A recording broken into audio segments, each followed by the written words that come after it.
Flu చేయబట్టి మా కష్టాలు ఉన్నాయి. మేము జీతాలు చేస్తాం కానీ మాకు వెళ్తలేదు. మా ఇంట్లో కూడా చాలా కష్టంగా ఉంది.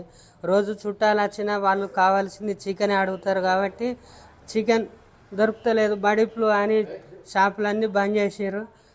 జీతాలు వెళ్ళక మేము ఇంట్లో కష్టం ఉన్నది. మాకు ఇల్లు గడుస్తలేదు.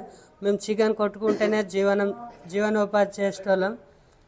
మేము ఎట్లా మాకు ఈ జీవనోపాధి మాకు లేక మేము ఇబ్బంది పడుతున్నాం.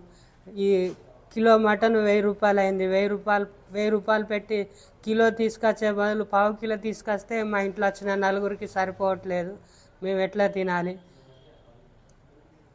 తినాలి? మీరు గవర్నమెంట్ ఏదన్నా ఒకటి చేసి ఈ బడి ఫ్లూ లేదా అని జియో తీసుకురండి సార్.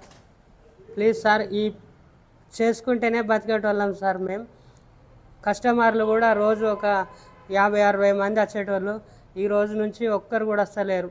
ఈ బడి ఫ్లూ చేస్తే రేటు కూడా తగ్గించినా ఒక్కరు కూడా రావట్లేదు.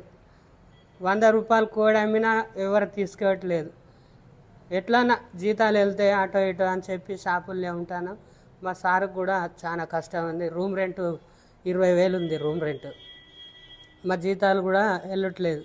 రూమ్ రెంటు, కరెంటు బిల్లులు ఇవన్నీ చూసుకోవాలంటే మా సార్ కూడా ఇప్పుడు షాపులు అన్నీ బంద్ చేస్తామని చెప్పడం జరుగుతుంది. మేము ఎట్లా సార్, మేము మళ్ళీ బయట పనులు చేయలేకపోతాం కదా సార్ అని చెప్పి మేము సార్ దగ్గరనే రిక్వెస్ట్ చేసి ఉంటాను. రోజు ఎంతో కొంత కట్టిస్తాను సార్.